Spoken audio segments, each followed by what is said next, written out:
Joining us now, Reuters White House correspondent Jeff Mason and retired U.S. Army Brigadier General Steve Anderson. Brigadier General, I want to start with you. As the military man at the table, your thoughts on what you saw yesterday in Washington, D.C.? Well, first of all, I'm very proud of the United States Army. They did a magnificent job yesterday. I mean, they executed the mission, conducting this parade absolutely brilliantly and flawlessly, as I knew they would, and they always do. Having said that, it was a colossal waste of time, effort, and money. We don't need, that's not who we are. We don't do these kind of things. We don't march down the streets like that. We prove ourselves and our value as an army, our strength as an army, through our actions, not parades. That's something that dictators do. And I think the money that was spent, I mean, it's colossal when you think about it. $45 million is what the White House admits to. But this town was shut down for 3 days. It's still shut down out there. You can't get across the 14th Street Bridge, for instance. And you shut down the airport for 3.5 hours. You know, the tens of millions of dollars of inconveniences that were created. The town, Uber drivers are complaining. You know, the hotels have been shut down. I mean, you can't get around. And so there's a tremendous cost associated with that. We're going to have to fix all the roads, by the way. Yeah, $16 million of the 45 is for the roads. Absolutely. So, I mean, it was an incredible thing. And think about what we could do with that money if we had it instead. I mean, the soldiers, sailors, airmen, Marines out there, they need support. Donald Trump already stole $1 billion from Milcon, from military construction for the southern border. I mean, so there's barracks that are not being renovated. There's child care centers that are not being built. There are perks that soldiers and their families deserve. They're not going to be able to get because Donald Trump has stolen this money, essentially taken it and used it under priority. So I think that it was what happened yesterday, although wonderful to watch and behold, and it's great to see soldiers do well, it was a colossal waste of time, money, and effort. And so, speaking of something to behold and watch, Jeff, you were there. you were on the ground. Tell us not only what you saw, but the people you talked to while reporting. Why were they there? What did you hear? So the people I talked to gave an alternative view. I spoke to people who came from all over the country and came in large part because they support President Trump. They felt like having the parade was the right thing to do, was a good thing to do. A couple of them who I spoke to, I posed the question that the general was raising, which is that critics believe this is a symbol of autocracy and veering towards dictatorship. And their response to that was, no, it's not. Britain and France and other democracies have held parades like this. Why don't we do that too? So they felt that that was not a view that they shared, and they came out because they felt that it was a sign of patriotism and a sign of strength. There was an energy at the rally that didn't seem super political. Correct me if I'm wrong. Just from walking around D.C., everyone wasn't wearing MAGA hats. It was more American flags. It seemed a little more muted than other more overtly political displays we've seen. The only thing I would disagree with there is I saw a lot of MAGA hats. We're down on the mall, okay. There were a lot of MAGA hats out in the fall. But I wouldn't disagree with your characterization that it didn't feel super political. I was in that area on January 6th as well, 6 years before ish, and the energy that day was entirely different. Yesterday was certainly calmer. It was, I think, more about patriotism for these people than it was about Trump. And almost a more touristy energy, too. There was a touristy energy as well, for sure. And let's go to the energy at the rallies across the country, because this is what I think is the interesting. When you talked about the people that were at the rally, who was there, right? Because I think, we had this fabulous woman named Beverly on yesterday. Oh, yes, from Kansas City. Who we're obsessed with. And what she said was that it was people that were Democrats, Republicans, independents, who they weren't just all there because they, voted for Kamala Harris and like Joe Biden and they don't like Donald Trump. It's because they love the country, despite what the president said. Was that the same feel that you had at Alexandria? Definitely the vibe I got. There weren't a lot of Democrats. By the way, I'm a Republican, okay? I was probably the only Republican. You're burying the lead. Yeah. I'm not a Republican anymore, but I was, a conservative Republican and whatnot. But, when I saw what happened on the 6th of January, I said, hey, wait a minute, I think something's going on here. But, yeah, there was an incredible vibe yesterday. And you had all kinds of people that were out there. But I admit there was mostly Democrat, mostly left-leaning folks. And they were very, very concerned about what's going on in our country, as was I. And they came out to show that their support of what's going on to stand up to Donald Trump. All right, we're going to have to sneak in a quick break here, but Jeff Mason and Brigadier General Steve Anderson are sticking around to break down more highlights from yesterday. And later in the Back to the Weekend, Jeff Mason and Brigadier General Steve Anderson are back with us. Jeff, I want to play just a little bit of the president's speech yesterday during the parade for the Army's 250th birthday yesterday. America stands proud and America stands free. We're the hottest country in the world right now. And our country will soon be greater and stronger than ever before.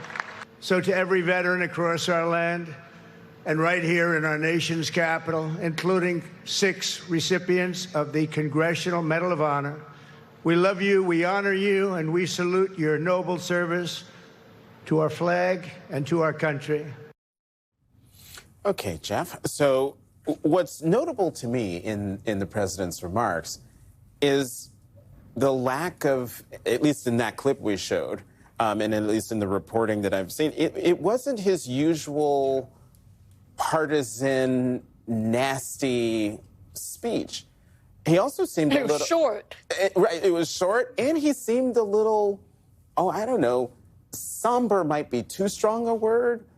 Low energy might be too mean a word, but what word would you say? I will say I think it contrasted with some of his remarks previously in military settings. I was with him when he went to West Point and spoke to that group of cadets, and that was a very political speech. And he made another political speech when Did you go to Fort Bragg? I was not at Fort Bragg, but that was clearly a very political speech in a military setting. So that yesterday's wasn't at that same level. What is interesting, though, just to give a little bit of color from being out there, is when the president came to speak, a lot of people in the crowd had left. So it was a long parade, and I think some people ended up feeling like they'd seen what they came to see after, multiple tanks and multiple sets of troops. And when he came up to talk, people could still watch it on the jumbotrons, but the crowds had begun to thin out. Let me stick with you for 1 second, because in the clips that I saw of the parade, there's always a reviewing stand. The president was speaking from a reviewing stand. Yeah. But there were shots that I saw where the reviewing stands looked empty, especially near where the president was. Yes, can confirm. I mean, I was looking out at Constitution Avenue from the spot where the press was standing, and there was one reviewing stand there that was maybe half full, maybe only a third full. And I spoke to one photographer who said it was really making it hard for him to get a good shot because it wasn't staged well. It wasn't dynamic enough. Well, and that's not to say that there weren't a lot of people out there. There were, and there were long lines of folks who couldn't even get in because of some complications there. But the spot where you, as a show producer, as it were, which yesterday was largely a show, or at least partially a show, maybe wasn't totally full the way they should have if they were planning it the way they had wanted the shots to look. General Anderson, the Army ran some very heavily produced interview documentary type production ahead of this, and Fox News ran it in full. It almost seemed just like free advertising for military recruitment, which on the one hand doesn't bother me, but then on the other hand, it was very uncomfortable in the sense of just, is this appropriate? Well, we are politicizing the military. Yeah. I mean, that's what Donald Trump is trying to do. He's trying to politicize all the branches of government, all the institutions that are out there. He's trying to, he doesn't give a whit about soldiers. He really doesn't. I mean, he's president of Bone Spurs, 5 deferments. He doesn't understand anything about selfless service or sacrifice. So it's really sad that the soldiers have to pay homage to this man. Having said that, I mean, the marketing material that they put out there, and good for the Army. Take advantage of this opportunity. Get the recruitment out there.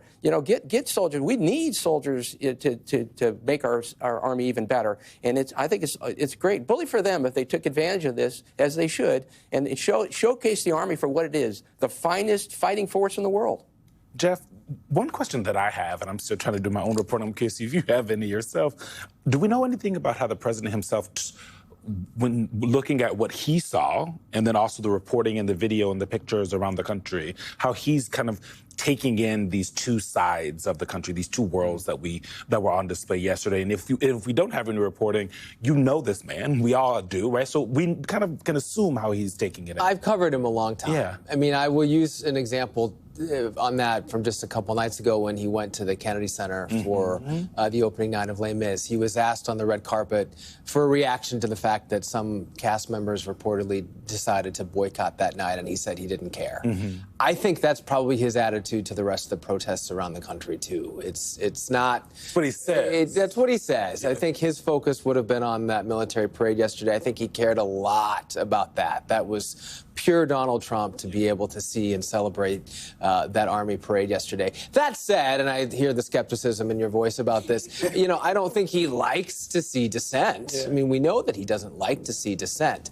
And so the headline that he's looking for is about the military parade and about him and about victory and about strength, and not about this bubbling up opposition. And I do think, lastly on that, the bubbling up opposition is a fascinating trend this week. And the question for me as a reporter is whether or not it's an inflection point, because Democrats and opponents were paralyzed at the beginning of President Trump's second term. And this last week shows that that paralysis may be gone. Oh, yeah, there's no paralysis. I mean, you can't get millions of people in all 50 states to take to the streets in the face of an administration that put Marines on the ground, on the streets of an American city, and be paralyzed. I think the American people have been jolted and energized, but that's just me. Jeff Mason, Brigadier General Steve Anderson, thank you both very much for coming to the